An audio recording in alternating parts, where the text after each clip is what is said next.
Yesterday, Leeds United played against Plymouth Argyle, and it was a pretty good match. Leeds United securing a 2-1 victory. Hello, Iris. Fantastic timing there. Over the opponents from the South Coast. I've decided to take a little bit of a dive in, have a look at some analysis. I've also got my player ratings coming up, so stick around.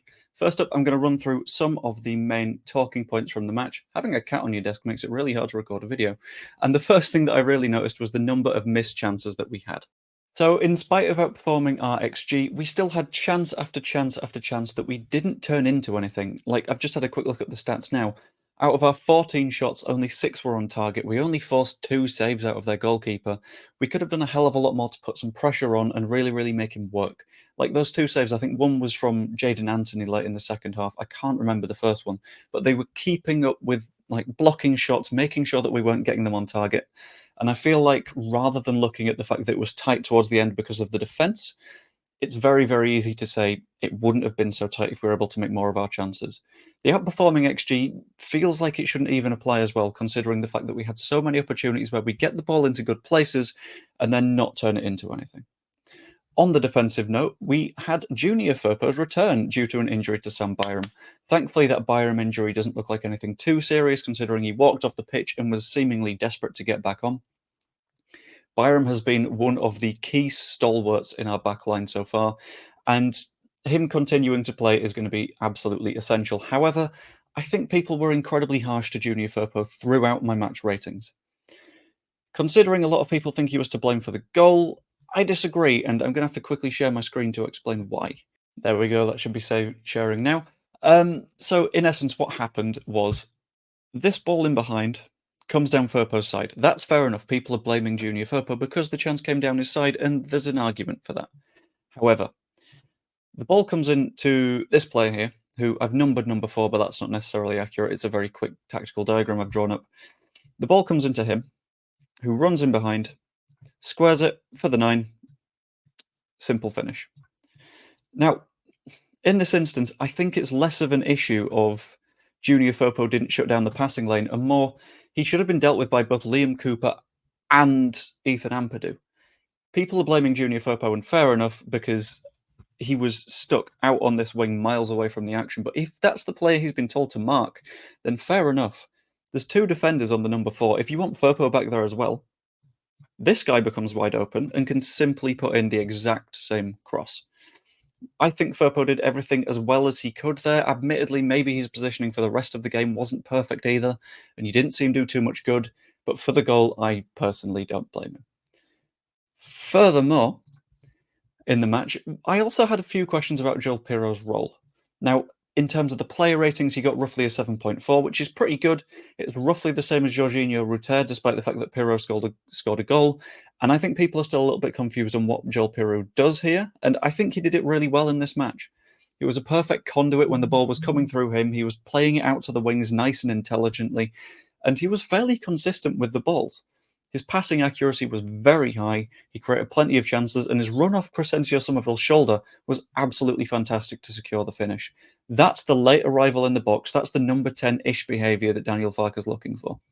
I don't think we play with a number 9. I keep saying this because Ruter plays a little bit deeper and Pirro arrives really late, and it's a system that worked perfectly well for us, I think.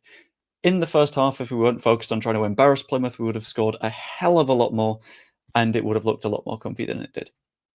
Patrick Bamford also had a surprisingly low rating for me.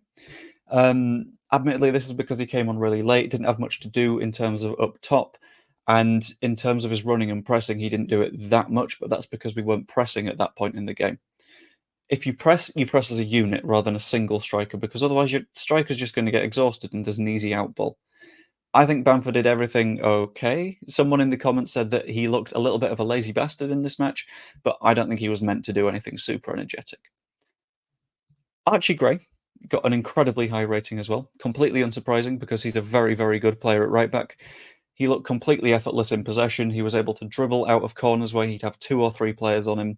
Intelligent with the ball, good passing. Don't sell him to Liverpool. That'd be bad. And the most consistent part of our backline was also very good. Joe Rodon securing an 8.18, which was, I think, off the top of my head, the second highest rating that anyone got in the match. Number 1, however, went to Dan James. Dan James who secured an 8.27, which is completely fair enough. Messi-esque in terms of chance creation throughout the first half. Very, very good play from him. Now I'm going to dive through all the rest of the player ratings and run through exactly why I think they got them. Ilham Melia came in at 6.77. He had a very, very, very quiet day. He didn't have much to do in the slightest. The only shot against him was from a few yards out, and there's no way that you can react to that if you're a goalkeeper. Basically fairly average, I think. Then we come on to Archie Gray, who, as mentioned, was fantastic at right back. Very consistent, knew what he was doing. Cleared up, basically. A very good match from Gray. Next to Joe Rodon, the right-hand side of defence was very, very sturdy in this match. His 8.18 is very representative of his season so far. His season average is 8.17, so you can tell that he's very much been on the ball throughout. Liam Cooper next to him was less comfortable with a 6.67. I think that was some people recognising that he was maybe to blame for the goal somewhat. And then Sam Byram out at left back got a 7.42. Before he came off, he was incredibly impressive for me. Always a part of the pushing forward attacks, equally very, very good at getting back. I don't know where he would have been in Firpo's position in terms of the goal, but Byram's consistency is unmatched, and I really hope he stays fit. Ethan Ampadu with the 7.17 is good, but not where he's tended to be throughout the season so far, because Ampadu has been one of our best players.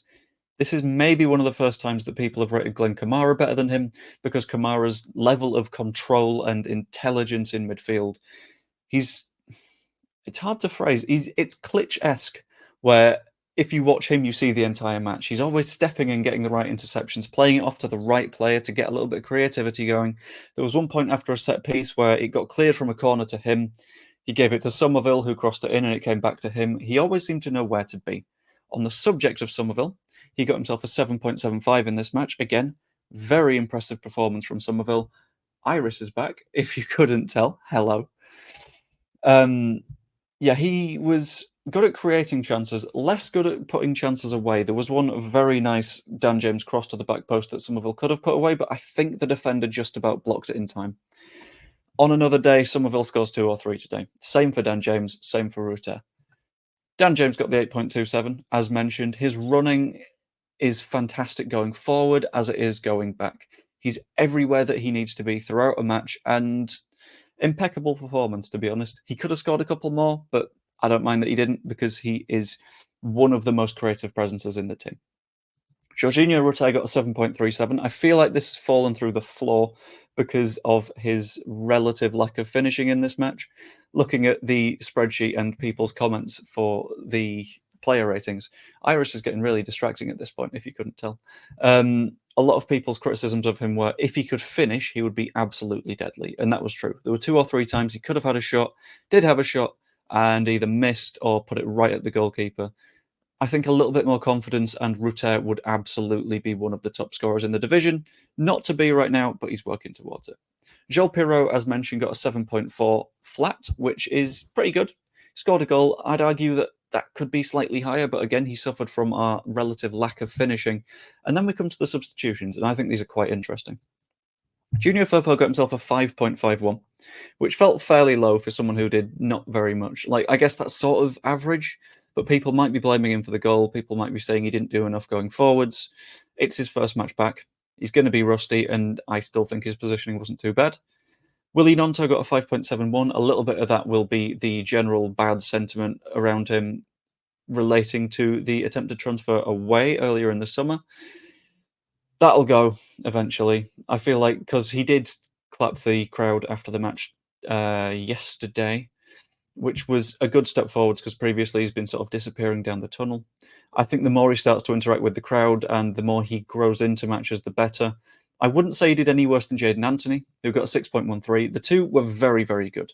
They were creating plenty of chances and playing as if they desperately wanted a place in the side, because they will. They want to play football. They are footballers. And the level at which they came on, and immediately you could hear that they created a chance between them. I couldn't see it because LUTV is LUTV, but there was definitely something there. I feel like when it comes to December, when it comes to needing to rotate the squad a hell of a lot more, we won't have any problems there. In addition to that, we've got Ilya Gruev, who got himself booked, but I think fairly intelligently, kicking the ball away when they've got a rare free kick in stoppage time after being on for a minute was either the stupidest or smartest thing I've ever seen. He's not likely to get suspended through totting up yellow cards, given the length of the season and the amount of minutes he's getting. Very shithousey, much appreciated from me. In addition to that, you finally get Patrick Bamford, who was the lowest rated of the match at a 5.16. Felt a little bit harsh, to be honest, but it is what it is. If you're a forward and you don't do too much, especially in the dying embers of a match where you're going full defensive at that point, can't blame you too much. Anyway, that was, never mind, I've forgotten a couple of them. The referee got a 5.08, which I felt was quite high considering he didn't give the right penalty decision twice, but I guess since one of them was in our favour, people sort of backed him a little bit, I suppose. And then we've got Daniel Farke's management, which came in at 7.13.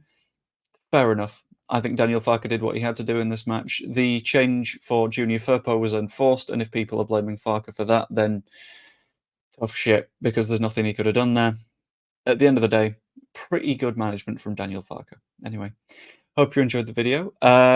Like, if you did, comment down below what you think of the player ratings, whether you think people got them right, got them wrong, anything like that. Subscribe if you're not already, and drop a membership if you're feeling especially kind. And I will see you next time.